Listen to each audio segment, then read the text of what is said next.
పొట్టి శ్రీరాములు గారు చనిపోయే నాటికి ఇంటి ముందు గోడ మీద బొగ్గుతో పొట్టి శ్రీరాములను పొట్టన పెట్టుకున్న రాజాజీని ఉరితీయాలి అని రాశారు.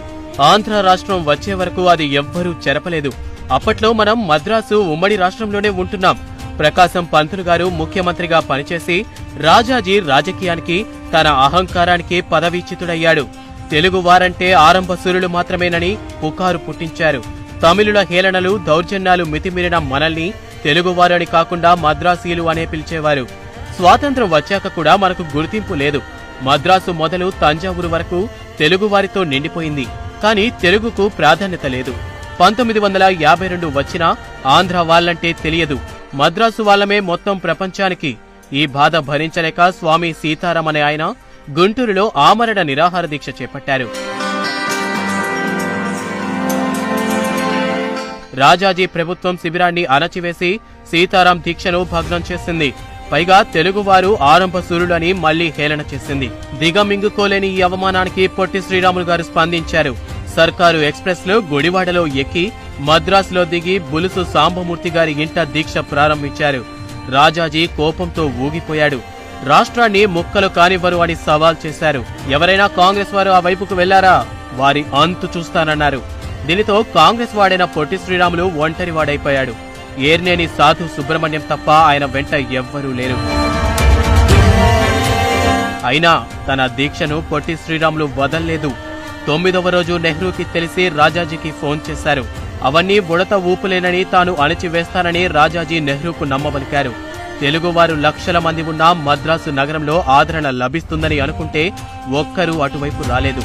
అది తెలుగువారి ఐక్యత. సమస్య కాంగ్రెస్ది కాదని, తెలుగువారి ఆత్మగౌరవం కోసమని గ్రహించటంలో అంతా రాజాజీ బుట్టలో పడ్డారు. తెలుగు నాయకులంతా ముఖం చాటేశారు. 58 రోజులు ఒక మనిషి ఆహారం తీసుకోకుండా దీక్ష చేస్తుంటే ఏ తెలుగువారికి జాలి, దయ కలుగలేదు. టంగుటూరి ప్రకాశం పంతులు గారు రాజాజీకి వ్యతిరేకం గనుక ఆయన వెళ్లి మద్దతు ప్రకటించి వచ్చారు. కేవలం తన బాధనంతా మిత్రులకు లేఖల్లో వెళ్లబోసుకున్నారు పొట్టి శ్రీరాములు.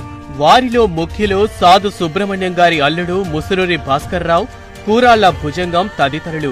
పొట్టి శ్రీరాములు శారీరక స్థితి నిరాహారంతో ఎప్పుడో అదుపు తప్పింది. ఆ బాధ భరించలేక ఆయన గావు కేకలు పెట్టేవారు. పేగులు పుండ్లు పడి పురుగులు నోటి వెంట వచ్చేవి. కళ్ళు, చెవుల నుంచి కూడా వచ్చేవి. జీర్ణ వ్యవస్థ తిరగబడి మలం కూడా నోటి నుంచి వచ్చేది. వర్ణించటానికే వీలు లేనంత దారుణమైన శారీరక దాష్టికంతో నిండు కుండ వంటి శ్రీరాములు నిర్జీవుడవ్వటానికి 58 రోజులు పట్టింది. ఎంత దారుణ మరణ వేదనను అనుభవించి తెలుగు వారి కోసం ఆయన అసువులు బాశారో చెప్పటానికి మాటలే లేవు. ఇక మరణించాక మరీ దారుణం ఎదురైంది. తెలుగువారి హీన, దీన, హైన్య చాతకానితనం ఎటువంటిదంటే ఆయన శవాన్ని ముట్టుకోవడానికి కూడా 4 తెలుగు వాళ్ళు రాలేదు. ఆయన మన తెలుగువారి కోసమే చనిపోయారని తెలిసినా కూడా స్పందించలేదు. చివరికి ఒంటరివాడిగా ఉన్న గుడివాడ సాధు సుబ్రహ్మణ్యం కనీసం మన గుడివాడ వాళ్ళనైనా సహాయం అడిగి శవదహనం చేద్దామని ఆశయాన్ని చంపుకొని వ్యక్తిగత భిక్షకుడిగా గుడివాడకు చెందిన సినీ గాయకుడు ఘంటసాల దగ్గరకు వెళ్లి విషయం చెప్పి మన గుడివాడ నుండి వచ్చాడు గనక మనమైనా సాగనంపుదామని ఒప్పించి తెచ్చారు. ఘంటసాల వెంట మోపర్రు దాసు అనే కళాకారుడు నేను గుడివాడవాడినే కదా, నేను వస్తానని వచ్చారు. శవాన్ని తాటాకులతో కాకులు పొడవకుండా కప్పివచ్చిన సుబ్రహ్మణ్యాన్ని శవం ఎక్కడా అని ఘంటసాల అడిగారు. ఒక్కొక్క తాటాకు తీసి శవాన్ని చూస్తున్న ఘంటసాల గుండె కరిగిపోయింది. మరణం ఇంత దారుణంగా ఉంటుందా అని హతాశుడైపోయాడు. ఎవరి కోసం చచ్చిపోయాడు ఆ దీనుడు అని కన్నీరు మున్నీరు అయిపోయారు. వాంతి చేసుకున్నారు. తెలుగు జాతి కోసం తన ప్రాణాలు దానం చేసిన ఈ మహనీయుడి శవాన్ని ఎవరికీ తెలియకుండా తీసుకెళ్లడం సబబు కాదని, తెలుగు వాళ్ల కళ్ళు తెరిపించడానికి ఈ శవమే దిక్కు కావాలని ఆవేశంతో ఊగిపోయారు. వెంటనే ఒక ఎద్దుల బండి మాట్లాడి శవాన్ని అందులోకి ఎక్కించారు. అప్పటికప్పుడే ఆసువుగా ఘంటసాల తన వీర కంఠాన్ని ఎలుగెత్తి తెలుగు జాతి పౌరుషం చచ్చిందని, చీము నెత్తురులేని తెలుగు జాతి కోసం అసువుల శ్రీరాములు నువ్వు అంటూ గొంతెత్తి పాడుతూ శవయాత్ర ప్రారంభించారు. గుండెల్ని పిండే ఘంటసాల మాటలు, పాటలకు మద్రాసు ప్రెసిడెన్సీ కాలేజీ ముందుగా శవం వెళ్తున్న సమయంలో విన్న కాలేజీ కుర్రాళ్లు పౌరుషంతో అమరజీవి జోహార్ అంటూ బండి వెంట అరుస్తూ యాత్రలో చేరారు.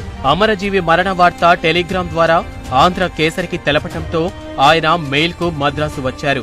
సరిగ్గా ఆ సమయానికి శవయాత్ర మద్రాసు సెంట్రల్ రైల్వే స్టేషన్ కు చేరింది. శ్రీరాములు దారుణ శవ పరిస్థితిని చూడగానే ఆంధ్ర కేసరి ఆవేశం కట్టలు తెంచుకుంది. బూతు పురాణంతో తెలుగు జాతి చేతకాని తరాన్ని ఆయన చీల్చి చెండాడుతూ పనికిరాని తెలుగు జాతి నా కొడక రా అంటూ పెట్టిన పెడబొబ్బలకి ఎలా కదిలారో లక్షలాది మంది తెలుగువారు. క్షణాల్లో మద్రాసు నగరం మంటల్లో తగలబడింది. షాపులు లూటీ అయ్యాయి. ఆంధ్రదేశమంతా అట్టుడికిపోయింది. 8 మంది పోలీసు కాల్పుల్లో చనిపోయారు. నెహ్రూ రాజాజీని చివాట్లు పెట్టి ప్రజలను శాంతపడమని, శ్రీరాములు మరణం వృధా పోదని, ఆంధ్రులకి ప్రత్యేక రాష్ట్రం ఇస్తామని పార్లమెంటులో ప్రకటించడంతో తెలుగు జాతి ఊరడిల్లింది. సాధు సుబ్రహ్మణ్యం గారే శవానికి దహన క్రియలు కర్మకాండ జరిపారు. ఆ త్యాగజీవి కీర్తిశేషులు పొట్టి శ్రీరాములు గారి ప్రాణత్యాగం ఫలితంగా మనకు ప్రత్యేక ఆంధ్ర రాష్ట్రం ఆంధ్రప్రదేశ్ గా అవతరించింది. మిత్రులకు విన్నపం, ఈ కష్టం మనకు తెలియదు. కనీసం మన పొట్టి శ్రీరాములు, ఘంటసాల, ప్రకాశం పంతులు గొప్పతనం మన పిల్లలకు తెలియచెప్పటం మన బాధ్యత. అమరజీవి పొట్టి శ్రీరాములకు జై హింద్.